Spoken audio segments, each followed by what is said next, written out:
From Burundi to Rwanda, Democratic Republic of Congo to Ethiopia, South Sudan to Kenya, the Horn of Africa and the Great Lakes region has over the years experienced turmoil that poses a grave threat to the social and political well-being of its citizens.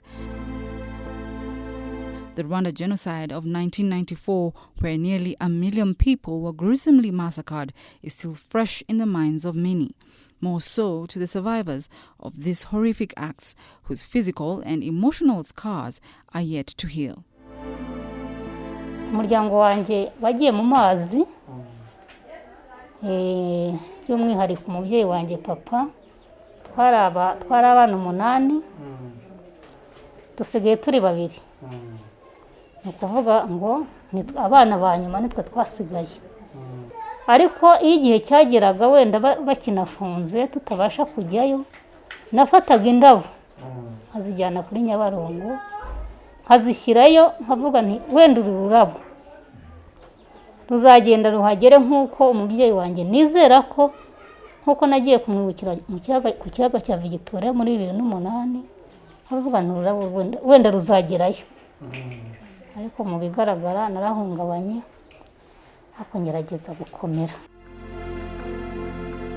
Peace has been elusive to the returnees, and the Fellowship of Christian Councils and Churches in the Great Lakes and Horn of Africa, FECLAHA, through its arm Regional Faith Women Mediation Network, REFWOMEN, has turned to be a haven for those still traumatized by the horrific happenings of the yesteryears and the effect of the global pandemic COVID-19. In Rwanda, during this period of pandemic of coronavirus, COVID-19, as well as the 26th commemoration of the genocide against the Tutsi, those two caused troubles or trauma in the families, among couples, and in the community. That is where we saw really the role of women in building peace at their home, their respective homes, among children, and with their spouse, as well as in the community. In the peace-building process, REFWOMEN recognizes women as gallant ambassadors of peace from the family, community, and at the national level. Agize seperi ategura icyo gikorwa abantu kugira ngo baba bentegre baba tume bajya muri societe baniyumve mu bantu bumve ko abantu bakunze hari n'igihe rwose umuntu agera mu muryango asanga abaturage bamwegereye batangiye kumuzanira ibyo kurya zarya muri iyo minsi baraje bakamufasha guhinga kugira ngo azabashe kubona ibimutunga. Ibyo rero na seperi na matora ya seperi arabikora nkuko n'ubundi mu gihugu cyacu babikora. Rwanda's next-door neighbor, the Democratic Republic of Congo's Kivu regions, holds dark secrets of complex problem of ethnic rivalry that has been running for decades now. Armed communities have been engaging in retaliatory inter-ethnic attacks, whose product has been human deaths, maiming displacement, and a reigning state of anarchy.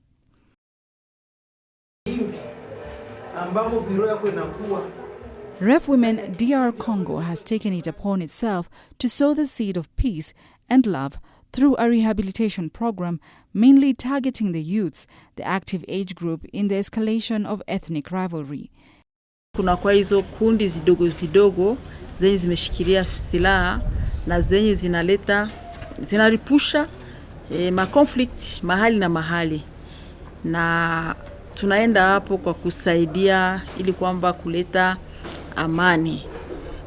Na kazi yenye tunafanya tunatumika na vijana, tunahimiza vijana kwa mambo ya amani, tunawahimiza kwa mambo ya kufanya kazi ya kujitegemea, kuepuka mizozo, na pia tunakuwa na batoto ambao tunasensibilize na wanapata majifunzo. Kuna wale ambao tunatumika nao walitoka ndani ya barabara, na tunakuwa na waorfele na ama mayatima, na kuna hata wengine vijana ambao tumeshaka sensibilize wameshatoka ndani ya wamedepose masila. Tens of youths and child soldiers who had retreated to the forests to wage an armed battle against perceived rival communities have put down the weapons to engage in decent income-generating activities in urban areas. Kupitia OJCD tulisikilia kwanza ni kwa radio, tukasikia ngizi biko napana maemisio gizi tutoke mpori. Kulikuwa kadada eme alikuwa kwa radio Pole FM iko nasema ile manani maemisio vile. Njo tukakuyaka kupitia ile manimero alitupatia tukakuya baita bakatupatia msaada wa kidogo. Ile msaada niliuza mavitu kidogo. Kazi yenyewe unaona hapa tu. Nikozo mavitu kidogo njo ni kwa tumika. Towards achieving the set objectives, REFWOMEN has been engaging women in the mediation process as well as community leaders right from the village. Karibu mwaka mbili niko natumika na partenariat na OJCD. Nilionaka balikia kujiinteresse ku bureau ya quartier juu ya ba jeune ba désœuvrés na bale ba ex demobe balikia kuniona tukakamata nabo ma partenariat nikaitishaka ba chef d'avenue bote kila chef d'avenue mu avenue ya kwake alete bakameko na information juu ya wale ba demobiliser wala ba jeune désœuvrés anilete rapport. Heureusement grâce ya DAEM mwenye alikuwa anashimamia ile OJCD tukapiganisha pamoja tukapata ba jeune bakutosha mkila avenue mmoja tulikuwa napata ba jeune 2-3 tukapatia ku disposition ya OJCD. Training by REFWOMEN has gone a long way in equipping the mediators with necessary skills which they now employ with success, unlike previously when personal biases could cloud their mediation efforts. Hii formation ya REFWOMEN inatusaidia ni formation ambayo tulipata hapo Bukavu na wafam mediatrice, na hiyo formation tulipoipata kwa mwezi ya Septemba au mwezi ya 9 tukakuja tukafanya kwanza restitution kwa jeune, na pia kama vile nilisema kwa community mbalimbali ilitusaidia kupata ujuzi namna ya kutatua mizozo, sababu wakati wengine tulikuwa tunatatua mizozo tunajikutana tunashipeke kwanza tunaleta mizozo hatuwe namna gani naomba kutatua. So ilikuwa nakuwa shipeke tunakuwa impliqué, tunakuwa na maparti pris. Unataka kutatua mizozo unategemea hii kikundi, unategemea hii kundi, lakini hii formation ilitusaidia wakati tunatatua mizozo tukue netre.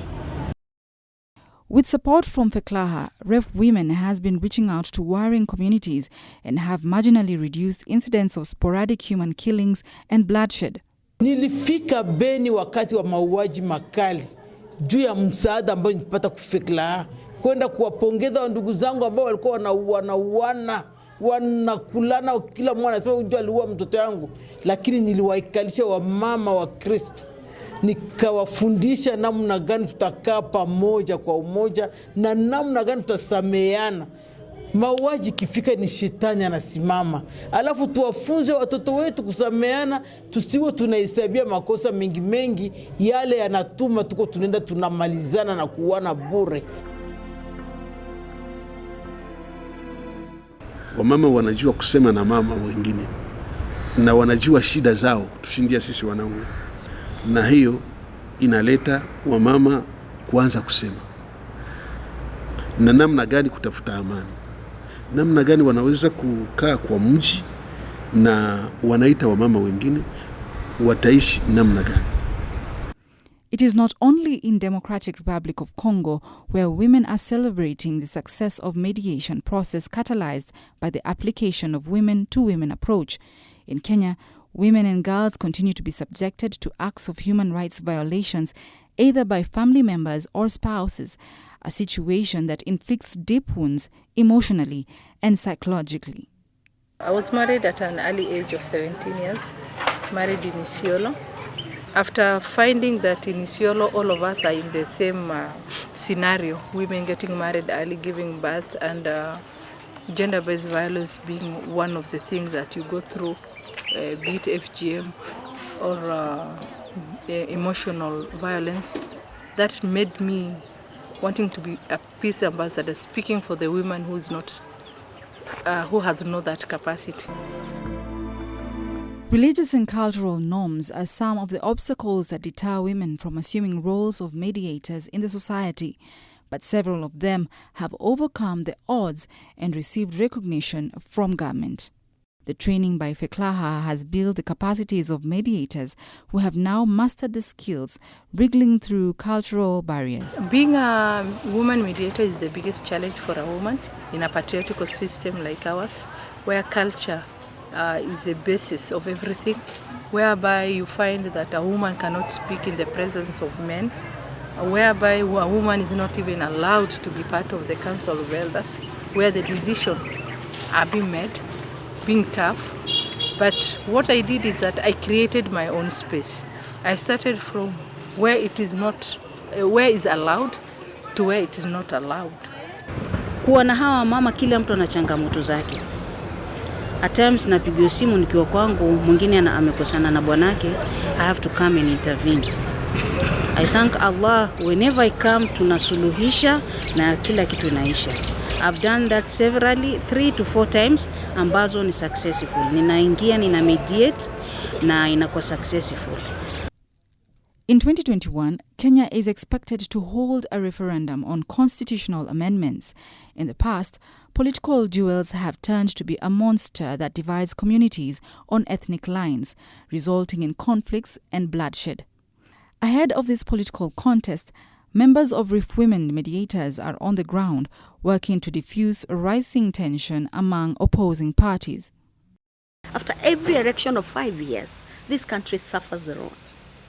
People die, properties are banned, people are displaced from their homes, they lose property. And I've been wondering, why should this continue? So we've talked about what have been the causes of those conflicts. And so as peace mediators in Kenya, we came in to give our resolutions that inclusivity in this country is important, so that if you're number one, you don't lead the country alone as number one. Include the others. And these are most of the policies that even other countries are doing. They are engaging. They are including others. And so now from the BBI, we have the issue of inclusivity, so that other players are also considered. It is not only in Kenya where political contests or general elections leave a bitter taste in the mouths of the losers. Over the years, elections in Burundi had been characterized by deadly conflicts fueled by ethnic animosity.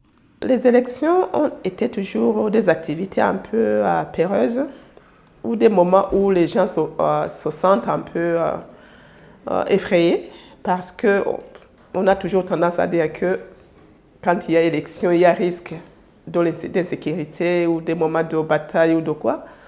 C'était pour cette raison que les élections étaient réservées aux hommes.